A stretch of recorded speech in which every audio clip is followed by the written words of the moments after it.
This channel does not promote any violent, harmful, or illegal activities. All content provided by this channel is meant for an educational purpose only. Voter তালিকা নির্ভুল রাখতে তৎপর commission. রাজ্য কমিশনে নিযুক্ত 5 divisional পর্যবেক্ষকদের মধ্যে একজন দিল্লি থেকে কলকাতায় কেন্দ্রীয় তথ্য সম্প্রচার মন্ত্রকের জয়েন্ট সেক্রেটারি কৃষ্ণ কুমার নিরালা।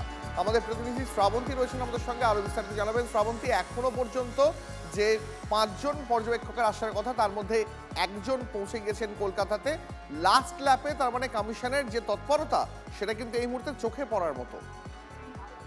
বেলা 1টা থেকে বৈঠক রয়েছে, বিশেষ পর্যবেক্ষক সুব্রত গুপ্ত বৈঠক করবেন। বাদবাকি যে নতুন নিযুক্ত হওয়া 5 জন অবজারভার রয়েছেন, মূল লক্ষ্য হচ্ছে হিয়ারিং, কারণ এর আগে আগামীকাল এনুমারেশন ফর্মের যে ডিজিটাইজেশন প্রক্রিয়া সেটা শেষ হচ্ছে।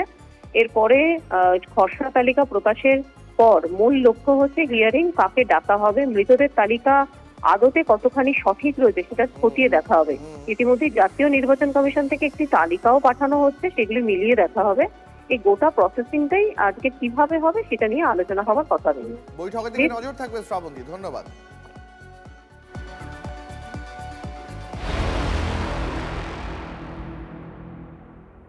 এই মুহূর্তে আরো একটা খবরে নজর রাখবো। কমিশনের বৈঠকে মৃতের তালিকা নিয়ে সতর্ক করলেন জ্ঞানেশ কুমার। আবার বুথ ভিত্তিক তালিকা পাঠাচ্ছে নির্বাচন কমিশন, সিইওদের জানালেন মুখ্য নির্বাচন কমিশনার।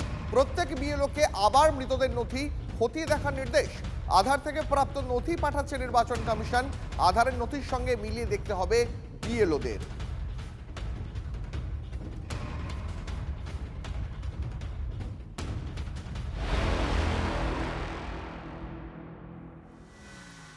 বারুইপুর পূর্বের 94 নম্বর বুথের 2 জন বিএলও, ইআরও এবং এইআরও কে শোকজ কমিশনের। 48 ঘন্টার মধ্যে 4 জনের কাছ থেকে কমিশন জবাব চেয়েছে বলে খবর।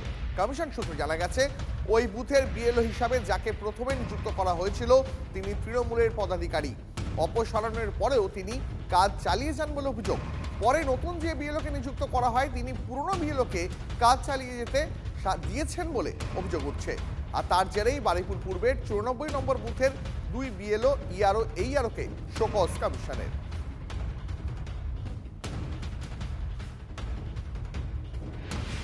মুর্শিদাবাদে ফের উদ্ধার বোমা। 2 জায়গা থেকে 50-এরও বেশি সকেট বোমা উদ্ধার। রানীতলা থানা এলাকার পুকুর পাড় থেকে উদ্ধার 30টি সকেট বোমা। ডোমকল থানা এলাকায় রাস্তার পাশ থেকে উদ্ধার 25টি সকেট বোমা। ঘটনাস্থলে পুলিশ পৌঁছেছে, খবর দেওয়া হয়েছে বম স্কোয়াডকে। সেই ছবি দেখাচ্ছি আপনাদের। মুর্শিদাবাদ থেকে উদ্ধার বোমা, 2 জায়গা থেকে সব মিলিয়ে 50-এরও বেশি সকেট বোমা উদ্ধার। রাজ্য জুড়ে মৃদু শীতের চাদর। আজও 15 ডিগ্রির ঘরে কলকাতার পারদ। আলিপুরের সর্বনিম্ন তাপমাত্রা 15.8, 11 থেকে 12 ডিগ্রিতে বীরভূম বাঁকুড়া তাপমাত্রা, 10 ডিগ্রিতে নেমেছে কোচবিহার আলিপুরদুয়ারের পারদ। দার্জিলিংয়ের তাপমাত্রা 5.4 ডিগ্রি সেলসিয়াস, জাঁকিয়ে শীত পড়তে আরও কয়েকদিনের অপেক্ষা। সাত সকালে রেড রোডে ভয়াবহ দুর্ঘটনা। নিয়ন্ত্রণ হারিয়ে পরপর ল্যাম্পপোস্টে ধাক্কা বিলাসবহুল গাড়ি। জখম গাড়িতে থাকা 2 জন এবং সাফাই কর্মী। আহত 2 জনকে নিয়ে যাওয়া হয়েছে এসএসকেএম হাসপাতালের দিক থেকে আসা গাড়িটি প্রথমে ধাক্কা দেয় 2 সাফাই কর্মীকে, তারপর একের পর এক ল্যাম্পপোস্টে ধাক্কা মেরে প্রায় 800 মিটার ছিটকে গিয়ে উল্টে যায় গাড়িটি। দেখুন সেই ছবিটা। সাত সকালে রেড রোডে বড় দুর্ঘটনা।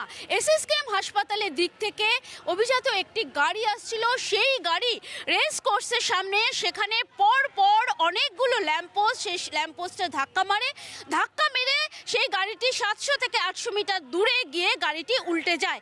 একেবারে সেই সময়ে গাড়ির ভেতরে 2 জন ছিলেন, একজন চালক এবং অপর একজন আরোহী, তারা ভেতরে ছিলেন। গাড়িটি উল্টে যায় এবং আমরা পুলিশ সূত্র থেকে এখনো পর্যন্ত যেটা জানতে পাচ্ছি যে রেস কোর্সের সামনে, অর্থাৎ রেস কোর্সের সামনে যে ফুটপাথ রয়েছে সেই ফুটপাথে 2 জন সাফাই কর্মী তারা কাজ করছিলেন। গাড়িটি দ্রুত বেগে এসে পর বেশ কয়েকটি ল্যাম্পপোস্টে ধাক্কা মেরে তারা কিন্তু ওই যে গাড়িতে যারা আরোহীরা ছিলেন তারা যেমন আহত হয়েছে, পাশাপাশি কিন্তু 2 জন সাফাই কর্মী, সেই সাফাই কর্মী 2 জন তারাও আহত হয়েছে। গাড়িটিকে হেস্টিংস থানায় নিয়ে আসা হয়েছে। তবে কি কারণে এই দুর্ঘটনা ঘটেছে, কিভাবে এত দ্রুত গতিতে গাড়ি চলছিল, সব বিষয় নিয়ে কিন্তু তদন্ত শুরু করেছে হেস্টিংস থানার পুলিশ। ক্যামেরা দীপঙ্করের সঙ্গে সোমা, টিভি9 বাংলা, কলকাতা।